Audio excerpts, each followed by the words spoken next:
Hi friends, నమస్తే అండి.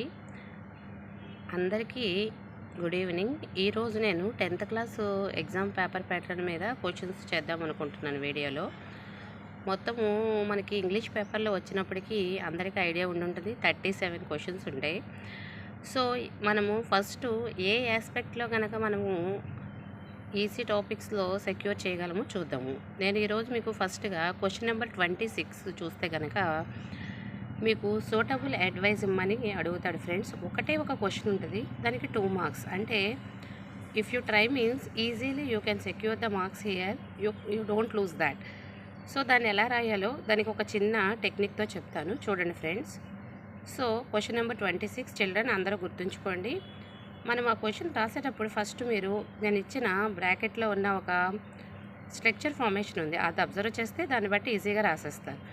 దానికి ఏమేమి ఉండాలి? First subject plus should or should not plus V1 plus object వచ్చేలాగా మనం ఫ్రేమ్ చేసుకోవాలి. ఇక్కడ మీరు ఇంకా ఈజీగా గుర్తుపెట్టుకోవాల్సింది ఏంటంటే, ఇక్కడ subject is here always the second person. అంటే మనం అడ్వైస్ ఎవరికి ఇస్తాము? సెకండ్ పర్సన్కి ఇస్తాం. ఆ సెకండ్ పర్సన్ ఎవరై ఉంటారు ఇప్పుడు మనకి? యూ. అంటే ఎప్పుడు కూడా సబ్జెక్ట్ ఎవరు? యూనే ఉంటుంది. సో దీనికి సంబంధించి కొన్ని ఎగ్జాంపుల్స్ చూద్దాం ఫ్రెండ్స్. ఇప్పుడు చెప్పాను కదా మీకు ఈజీ టెక్నిక్, దానికి సంబంధించి ఎగ్జాంపుల్స్ చూద్దాం. ఒక రెండు, ఒకటి పాజిటివ్తో ఒకటి నెగిటివ్తో చూద్దాం ఫ్రెండ్స్. చూడండి, ఫస్ట్ది your neighbour is cutting down trees, advise him or her. అంటే అక్కడ ఎవరైనా అవ్వచ్చు. నాట్ టు డూ దట్ అని ఇచ్చాడు ఫ్రెండ్స్. అక్కడ మీకు ఆల్రెడీ చెప్పాను నేను, సెకండ్ పర్సనే ఉంటారు కాబట్టి సబ్జెక్టు మీరు హ్యాపీగా subject రాసుకున్నప్పుడు you రాసేసుకోండి.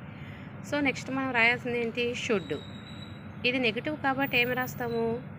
Not plus V1. కట్కి V1 ఏంటి friends? Cut down trees. You should not cut down trees. అంతే ఫ్రెండ్స్, అయిపోయింది. నెక్స్ట్ ఇంకొక సెంటెన్స్ చూడండి, your friend has eyesight problem, advise him or her to see a doctor. Eyesight ఉంది, వెళ్ళి డాక్టర్ని కలవమని అడ్వైజ్ చేయాలి. ఏం చెప్తాం? Same, you should see a doctor.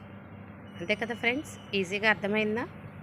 Okay, ఇప్పుడు నేను మీకు కొన్ని ఎగ్జాంపుల్స్ ఇస్తాను, మీరు ట్రై చేసి రాయండి ఫ్రెండ్స్.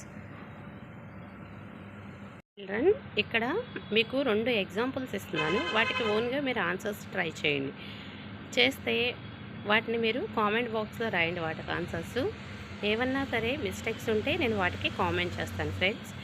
నా వీడియో కనుక మీలో ఎవరికైనా హెల్ప్ అయితే సబ్స్క్రైబ్ చేయండి, అలాగే మీ ఫ్రెండ్స్కి ఎవరికైనా షేర్ చేయండి, లైక్ చేయండి. ఉంటాను. Thank you friends. Thank you children. Bye. Have a nice day.